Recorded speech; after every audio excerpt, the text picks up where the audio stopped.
Long before the world knew the name The Beatles, two schoolboys crossed paths on a public bus in Liverpool. Paul McCartney was a year ahead of George Harrison at the Liverpool Institute, and by most accounts the two barely noticed each other in the halls. It was the daily bus ride into town, away from the rigid uniforms and stiff hierarchies of school life, where their friendship actually began. George was the quieter of the two, a working-class kid who later admitted he despised much of his time in school. Paul, meanwhile, was already known as sharp, musical, and endlessly curious. What brought them together wasn't homework or shared classes. It was a guitar. George noticed Paul carrying one onto the bus, and from there the conversation shifted from lessons to chords, and eventually to the music both boys were obsessed with: Elvis Presley, Little Richard, Buddy Holly, and the raw new sound rolling in from America. Paul had grown up around music. His father had led a jazz band decades earlier, and the McCartney household was full of instruments and old records. George, by contrast, had to fight for every scrap of knowledge, teaching himself chords, sketching guitars in his school notebooks, practicing until his fingers ached. Paul recognized the hunger in him, and despite the age gap, a real friendship took hold. By the mid-1950s, George had already formed a small skiffle group with his brother. Paul, for his part, had joined John Lennon's band, the Quarrymen. When that group needed another guitarist, Paul thought immediately of George. Lennon wasn't convinced at first. George seemed too young, too boyish for the older crowd Lennon was running with. The story goes that George settled the argument the only way that mattered. He picked up a guitar on the top deck of a bus and played a note-perfect rendition of a well-known instrumental. Lennon had no more objections. With George in the fold, the three formed the foundation of what would become the Beatles.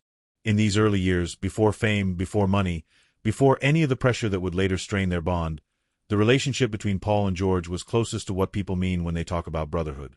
Paul had lost his mother as a teenager, and the band gave him both purpose and companionship.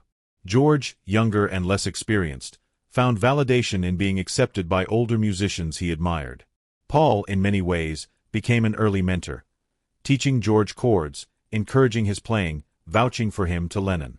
It was a friendship built on music, at a time when neither of them could have imagined where that music would eventually take them, or what it would eventually cost. By the time Beatlemania swept the globe in the early 1960s, the dynamic between the four band members had already begun to shift. Paul, increasingly, became the group's most driven creative force, meticulous in the studio, constantly pushing for new arrangements, new ideas, new levels of polish. It was a role he thrived in. For George, it came at a cost.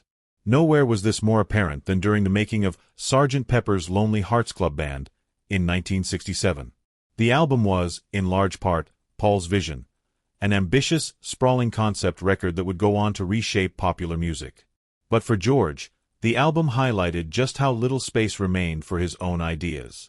His single contribution to the record, a song steeped in the Indian classical music and spiritual philosophy he had become deeply immersed in, stood apart from everything else on the album, a reflection of how differently the two men were now approaching their art. To Paul, it was one track among many on a larger concept. To George, it was deeply personal, and its isolation on the record said something about his place in the band. Those differences in priority came into sharper focus during the Beatles' famous trip to India in 1968. For George, meditation and Eastern spirituality weren't a passing interest, they were becoming central to how he saw his life. Paul, more practical and business-minded, treated the trip with a lighter touch, something closer to an interesting detour than a spiritual awakening. It's said that Paul tried to joke with George about taking things too seriously, but to George, there was nothing to joke about. He believed the band's obsession with commerce and celebrity was pulling him away from something more important. It was a quiet but growing rift, Paul steering the band ever more firmly toward his own creative instincts, George feeling increasingly like an afterthought in a group he had helped build from the very beginning. By 1969, the closeness of the Quarrymen-era friendship was almost unrecognizable. The recording sessions for what would become Let It Be captured, on film, just how strained things had gotten. Paul often took charge of direction in the studio, instructing the others on how to play, an approach that grated on George more than anyone. In one now famous exchange caught on camera, George told Paul he would play whatever was wanted of him, or not play at all, in a tone that made clear just how worn down he had become. By this point, George had quietly built up a substantial catalog of his own songs. material that, for years, had been pushed to the margins while Lennon and McCartney compositions dominated the band's output. The frustration of watching his own work go unheard, session after session, finally reached a breaking point. In January of 1969, in the middle of rehearsals, George walked out of the band entirely, later saying it had become unhealthy for him to stay. It sent shock waves through the group. Lennon had talked about quitting before, almost casually, but George's departure was different, a sign of just how essential and how quietly resentful he had become. The others convinced him to return less than 2 weeks later, but the damage was done. Around the same period, in private conversations with Lennon, Paul is reported to have acknowledged that George's songwriting had finally caught up to, and in some cases surpassed, his own. George, for his part, rejected the idea that this was some sudden development. He had been writing at that level for years. It was the band, he felt, that had failed to notice. That resentment didn't disappear. It went into his music. On his solo debut a year later, one of the standout tracks contained lyrics that read as a direct, aching reflection on his relationship with Paul. A friendship that once felt unbreakable, now marked by confusion and loss. The wound was real, and though the two men would remain connected by history, something from those years never fully healed. Even amid all this tension, 1969 gave George something he'd been waiting years for: recognition. When the Beatles recorded Abbey Road, it was Harrison who delivered two of the album's most enduring songs, tracks that would go on to be regarded, by critics and by Lennon himself, as among the very best on the record. For George, it was long overdue vindication after years of feeling overshadowed. For Paul, it was something more complicated, a sign that the balance of creative power within the band was shifting in ways he hadn't fully anticipated. Behind the scenes, the two continued to clash. George resented what he saw as Paul's constant interference in arranging songs. Paul, in turn, felt George's ideas often needed more shaping than George was willing to accept. Their working relationship during those sessions was professional, functional, but far from warm. By September 1969, when the album was released, the band was already unraveling behind closed doors. The official breakup came the following year, and both men moved quickly into solo careers. George's triple album, released in late 1970, stunned listeners with its scope and depth, proof, if any was still needed, that he had far more to offer than the Beatles' internal hierarchy had ever allowed. Paul, meanwhile, launched his own solo career and soon after formed Wings, beginning a new chapter defined by commercial ambition and relentless output. Through the 1970s, their relationship cooled into something distant and occasionally bitter. George spoke openly in interviews about finding Paul overpowering, at one point suggesting he'd happily work with Lennon again but had no interest in reuniting with Paul. When George organized the concert for Bangladesh in 1971, one of the first major benefit concerts of its kind, Paul turned down the invitation to perform, citing logistical concerns. It was a small moment, but one that widened the distance between them a little further.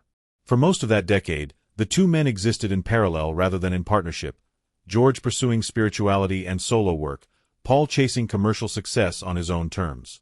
And yet, underneath all of it, the shared history between them never fully disappeared. It would eventually pull them back together, even if not without new disagreements along the way. By the early 1990s, enough time had passed for some of the old wounds to soften. In February of 1994, George, Paul, and Ringo Starr reunited in a studio to work on a set of unfinished John Lennon demos. Material Lennon's widow had passed along for the surviving members to complete. The press quickly nicknamed them the Threedles, and for longtime fans it felt like something long thought impossible was finally happening. But old patterns resurfaced almost immediately. George arrived with strong opinions about how the project should be handled, and insisted that an outside producer, his friend and longtime collaborator Jeff Lynne, be brought in to manage the sessions. George reportedly warned that without someone from outside the group steering things, the reunion risked falling apart under the weight of old egos. Paul, later reflecting on the sessions, credited George with pushing for that outside structure, acknowledging that without it, the whole thing could have gone badly. The resulting songs, Free as a Bird and Real Love, became the first new Beatles material in over 2 decades, but even in their creation, the same creative tension from decades earlier reappeared. Paul wanted the songs to sound unmistakably like the Beatles of old. George leaned toward something simpler, closer to his own instincts as a songwriter. They disagreed on arrangements, on solos, on the overall spirit of the project. And yet, somehow, the work got finished, and the songs became a genuine bridge back to their shared past. Outside the studio, their personal relationship remained fragile but real. George never fully hid his complicated feelings about Paul, at times still describing him as overpowering. But something had shifted in Paul, too. In interviews around this period, he began to openly acknowledge what he hadn't fully appreciated decades earlier, that George's songwriting had been extraordinary, and that he'd underestimated his old friend for years. That acknowledgement came at a bittersweet time. As the decade wore on, George's health began to decline. He was diagnosed with throat cancer in 1997, later underwent treatment connected to lung cancer, and was eventually diagnosed with a brain tumor as well. In 1999, he survived a violent knife attack at his home, an ordeal that left him physically diminished but by all accounts spiritually unshaken. Through it all, Paul visited when he could, and whatever distance had defined their relationship for so long began, quietly, to close. On November 29, 2001, George Harrison died after his long battle with cancer. He was 58 years old. In keeping with his Hindu beliefs, his ashes were later scattered in the Ganges and Yamuna rivers. For Paul, the loss was profound, not simply the death of a bandmate, but the loss of someone he had known since he was a teenager on a Liverpool bus. In later interviews, Paul spoke about one of their final meetings in a New York hospital, where the two of them sat together and, for a while, simply joked around the way they had as boys. He described the moment as feeling almost like a dream, a brief return to the ease and warmth that had defined their earliest years together, long before fame complicated everything. In the days following George's death, Paul spoke to reporters, visibly struggling to find the words. He described George as a lovely and courageous man, someone he believed history would remember as truly great in his own right. In the years since, Paul has found quiet ways to keep George present in his life. He has spoken about a fir tree George once gave him, planted near the entrance of his home, and about how, every time he walks past it, he offers a small greeting, as if speaking to George himself. It's a small ritual, but a telling one, a sign of how much of that early friendship, forged decades earlier on a Liverpool bus, never really left him. Even the next generation carries a piece of that bond. George's son and Paul's daughter have remained close over the years, a quiet echo of the friendship that first connected their fathers, minus the rivalry that came with fame. The relationship between Paul McCartney and George Harrison was never simple. It began in genuine friendship, was tested by ambition and fame, fractured under the weight of competing egos, and was ultimately mended, imperfectly, but sincerely, by time, loss, and the shared history neither man could walk away from. It's a familiar story in its own way. Two people who grow up together, drift apart under pressures neither fully controls, and find their way back to each other only when it matters most. What makes the story of Paul and George stand out is simply the scale of what surrounded it. Two of the most famous musicians of the 20th century, working out a very human relationship in full public view. What do you think? Does George's solo work stand alongside the best of what Lennon and McCartney wrote together? Share your thoughts in the comments, and don't forget to like and subscribe for more stories from music history.